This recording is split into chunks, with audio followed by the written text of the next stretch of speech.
All right, good morning, everybody. We're back in the saddle again, back in my regular car. Got out of the shop. It was kind of expensive, but we made it. Anyway, uh, I saw a video yesterday from someone we all know and love, Rabbi Pesach Krohn, and he gave a very beautiful message about the incense offering in the temple, the ketores. And there are 11 spices, 11 ingredients that had to go into the ketores. And the third one is the chelbanah, which in English is called galbanum. And he pointed out the very well-known teaching that chelbanah is something that doesn't smell very good. And that was an integral part of the ketores, of the incense, even though it smelled bad. So that's the message of the chelbanah. And the way he said it is that, that what we learn from that we have to include the chelbanah, that even it says that someone who misses one of the 11 ingredients of the ketores is chayef misa, is liable to capital punishment. It's a very well-known message that means we have to include sinners in every aspect of our worship. We can't exclude people who maybe aren't the best, aren't the highest quality, don't have the sweetest smell. They're integral to our community. And Rabbi Krohn said that the lesson, therefore, is that we have to embrace even people who are not as religious as us and include them and be makar of them and not to exclude them. And that's all well and good. But I think the message is even deeper. I believe Rabbi Nachman of Breslov said this, that even if we ourselves look at ourselves as being the chelbanah, as being the one with the foul smell,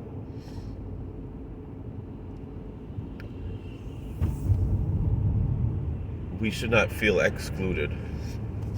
And I think that's also a humbling aspect as well, as I think not only perhaps Rabbi Nachman is saying that memela we see ourselves, that's there's I think three levels here. Rabbi Krohn was saying that we have to include those people who are not as religious as us. Rabbi Nachman's Chusigaleinu was saying that it happens sometimes memela we look at ourselves and we know our own sins. Nobody else knows, but we know and God knows.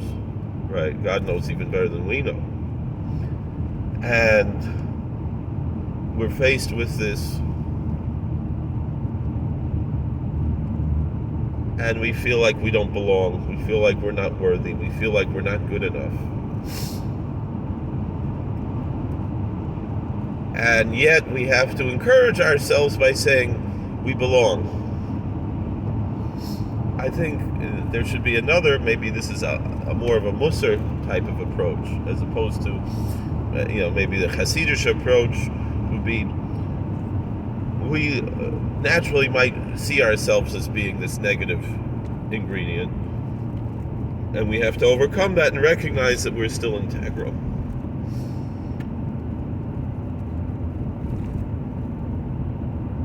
But I think Al Derech Musar, instead of looking at going back to, with all due love and respect to Rabbi Krohn, he's one of the most beloved figures in our community.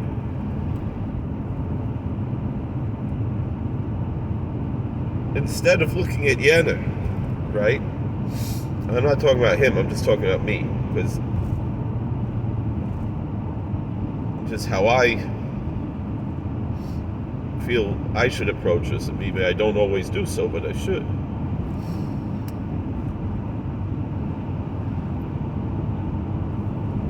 Is that instead of saying, oh, we're including that guy because he's not so religious, right? well, it doesn't matter how religious we are. We're still chelbanah. I don't know. Maybe not we, but certainly I. I'm that foul-smelling ingredient, that obnoxious piece that nobody really wants to have around. And yet, af al pi chen, despite all that,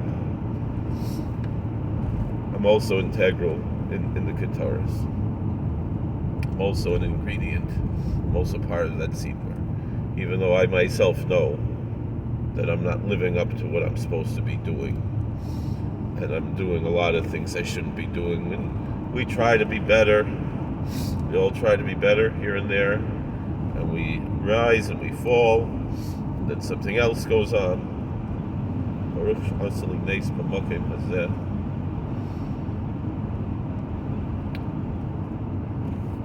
But I think certainly instead of at least part of what Rabbi Nachman is saying there is that he's not talking about Yeder. I'm not a Lubavitcher Chassid. I remember there was a story. There was a Yid. He was a nephew of Sklener Rebbe. They called him Reb Chaim from Yerushalayim. He was nifter a few years ago. I think his name was Reb Chaim Daskel. A boy Yid lived in Yerushalayim. I think he lived in an old city, and he would make a nice Shabbos meal. I never met him, but I read about him online. And this Reb Chaim Daskel, I believe this is the story. He went to Lubavitcher Rebbe, Zechron Livrocha, and to the last Lubavitcher Rebbe. And he asked for a bracha that he should be matzliach in doing kiruv. He should be successful in bringing people close to God in outreach. And Lubavitcher Rebbe, Zechron Livrocha, he said something very interesting, because it's a true thing. You almost never hear Lubavitcher Chassidim use the term kiruv v'chaykim, right? Bringing close those who are far away, right? So the Lubavitcher Rebbe said, we don't do kiruv, we just make friends. How do you know who's close and who's far? Just because that guy, doesn't have a beard, doesn't wear a yarmulke, doesn't wear tzitzis even, doesn't put on tefillin every day, doesn't keep kosher, just because he doesn't know any better, right? But he might be a very spiritual person, might be very close to God, and probably he would be better if he kept mitzvahs. But he's very precious in God's eyes and probably very close to God. You don't know. You have to be done. It's called l'kaf schus. You have to judge every human being favorably, right? So meaning even if we're really fooling ourselves and that person really maybe isn't, but we're supposed to look at it like that, right? And of course, you're not supposed to make yourself a Rasha. You're not supposed to look at yourself as being wicked, because you'll get too depressed doing that. But don't be so sure that you are closer to God with a beard and a kapata or whatever, and Rashi and Rabbeinu Tam Tefillin, and you don't eat gebrocks, right? You do all this stuff. Does that really make you closer to God than the guy with the tattoos? Who maybe he shows up to the temple on Yom Kippur, to a Reformed temple. He doesn't know any better, and he really pours out his heart to the Almighty. Do you really know who's close and who's far? So instead of calling it kiruv v'chokim, just making friends, fulfilling the mitzvah of Ahavas Yisrael, V'ahavta l'recha kamocha, love thy neighbor, love thy fellow. And even though we can make all kinds of drushes and all kinds of things about what does it mean, I know all of that, and I believe all that, and I embrace all of that, al pi halacha. But in kol zeh, with all of that, the truth is that we are still, nonetheless, we really don't know. And so we shouldn't look at it, meaning that our hashkofa, our outlook on life, should never be, oh, that guy is the chelbanah, that guy is the galbanium, that guy is the obnoxious, foul-smelling ingredient, and we have to include him. And I'm this good, sweet-smelling frankincense, or, I'm the levina, I'm the cinnamon, the cinnamon, whatever. It's parin, chelbanah. I'm the tzori, I'm the parin. Whatever these different ingredients are called in English, acnia and ankia, I have in my house, actually, a beautiful thing. I know the Liozna Rav told me from Ben Ish Chai that it's an Indian to have all of the Yud Aleph Samamonim of the ketores in your house, not mixed together in the proper formula. That's also prohibited. But to have the 11 ingredients, so I have it in my house. I have a cloth that has the ketores, and attached are all of the 11 spices in a small amount, pachas mashir. And Liozna Rav told me that's who has the museum, the Living Torah Museum. He told me it's from the Ben Ish Chai that it's that it's a mitzvah like that. So that's a segula for parnasa. So anyway, the point that I'm bringing out here, so I have them, I know what they all look like, right? And even if it's not a segula for parnasa, it's a way of learning Torah that you can see, look like, he has a museum, Living Torah, that you know what these things really are. And the point I'm bringing out about that is that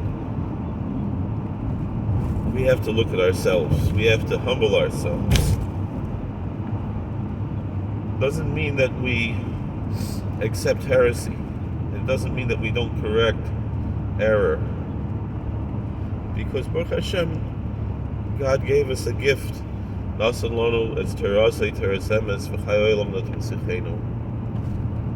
wonderful gift, the Torah. We thank God every day. And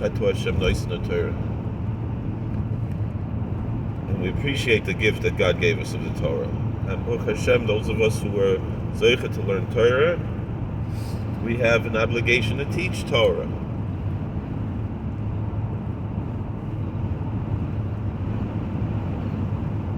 And that Torah certainly brings us closer to God than whatever we were before. Every block Gemara we learn, every Mishnah we learn, every Kapitel Tillim we say, every Pasuk and Chumash and Rashi and whatever, and Halacha and Shulchan Aruch, and we do a Musar Seder, we learn the Chassidish Sefer, we learn even Sifrei Kabbalah a little bit. It all brings us closer to God. 100%. There's no doubt about that. But what I'm saying is, how do we know from how we're getting closer? Of course, all of this a mashal, because there is no close and there is no far. Simsim lav kupshuto. We're all actually, it's a machul shal tzadikim. It's a circle of the tzadikim, where we're all equidistant from the center. But we live in a world where it appears that it's not so. And I saw something interesting yesterday. I get the emails from Guard Your Eyes, and they said from Reb Moshe, he said the Gemara says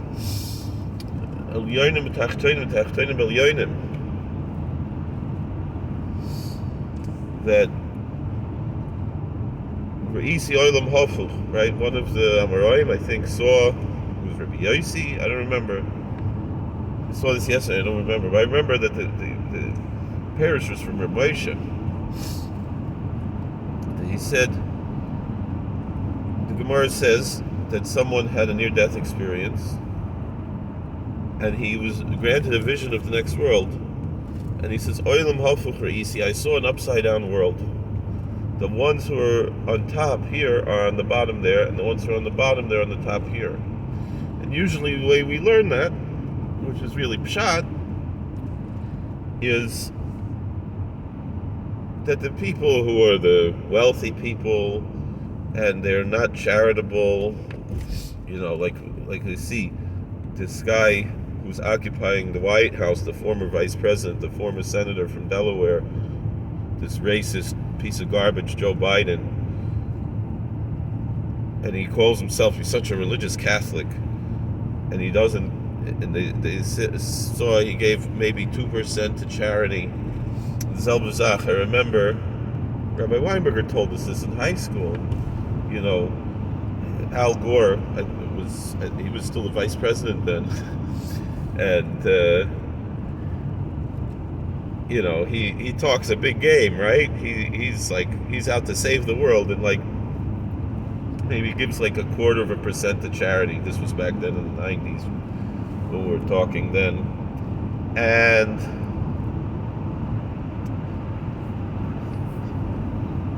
but these people in this world, they're on top, right? And then the spiritual people tend to be looked down upon in this world. And so the spiritual people will be on top. So meaning the people who are on top in this world will be on the bottom. And the spiritual people, and there are rich spiritual people, but they're charitable, right? And the rich, the spiritual people who are on the bottom here on earth will be on top in heaven. That's what the Gemara, that's how we usually learn the Gemara. But Rav Moshe, amazingly, Rav Moshe was a big tzaddik.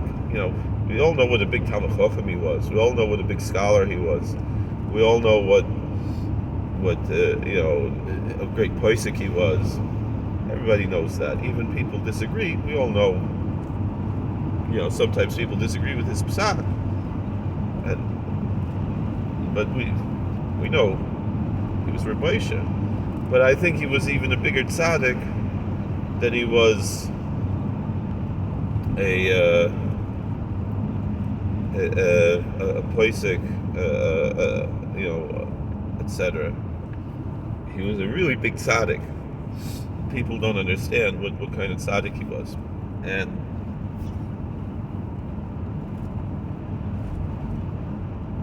that's why he had siyata d'shmaya to be a big posek, because of a big tzaddik. It's interesting because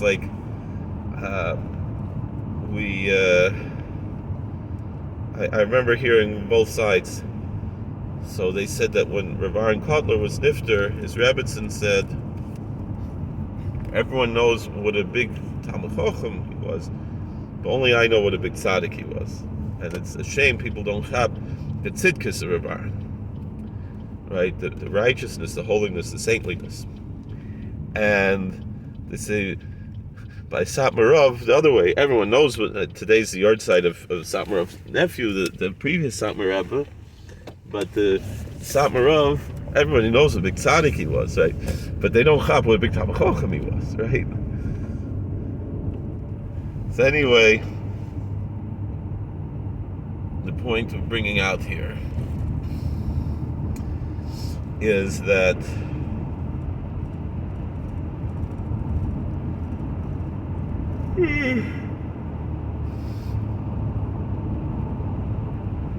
excuse me.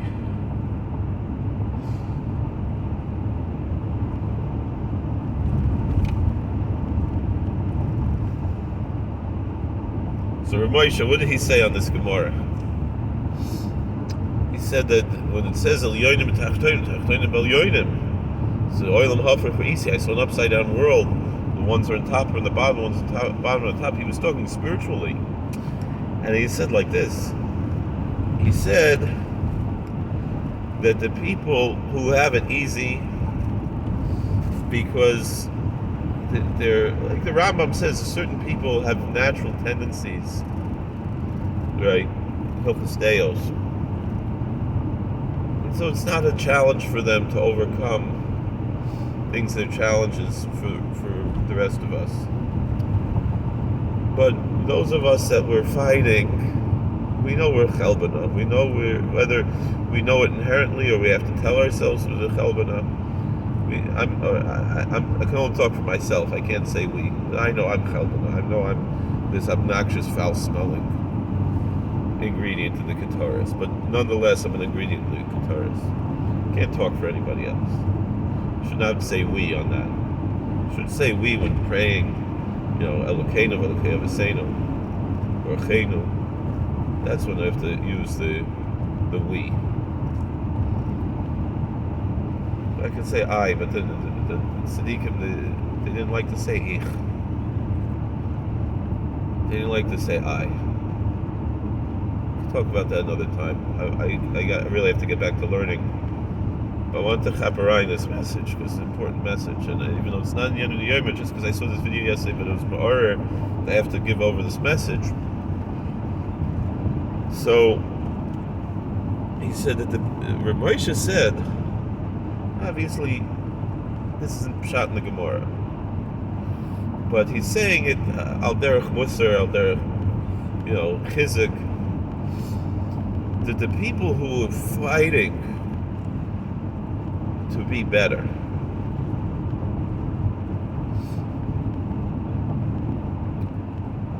those are the people who in heaven are on top. Meaning we fall and we get back up again. And that I can say we when talking about getting back up again. Because we all fall and we all get back up again. And so when we engage in that approach, we can recognize that we're really on top in a certain way because we're fighting. Doesn't mean that we're not chelbanah. It means that chelbanah is important. But we still gotta fight. We still gotta, that's, they say from the Kotzker, and of course the Kotzker was different than all the other Hasidic Rebbes. But when he says, Makom Shabbalei Tshuva Oimdim Ein Tzadikim Gemur Yichum Lamed, so everybody understands it, that the Balei Tshuva are on a higher level than Tzadikim Gemurim because they overcame a difficulty. We tasted sin and we still rejected it. Maybe we rejected time and time again. But the Kotzker, and I remember my Shiva was very upset. He said that's a stupid thing to say.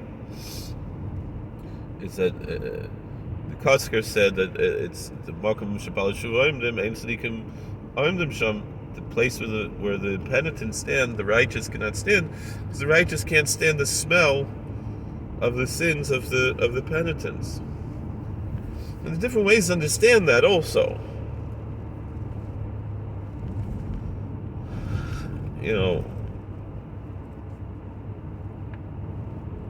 But that smell is that's the chelbanah.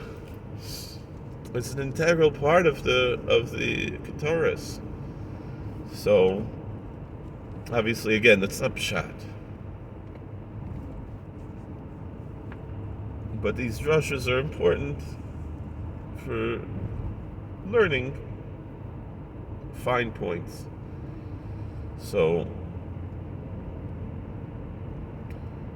that's about all I have to say right now. Thank you very much for watching. If you made it this far, I really only want to make a 5-minute video. Feeling a little bit out of myself. Every day I'm feeling a little better. Last week I was not feeling so well, but I just want to thank you all for watching. God bless. Please like, share, and subscribe, comment. And we'll see you all later. And so is this. Alright. I couldn't turn this off, right? Oh,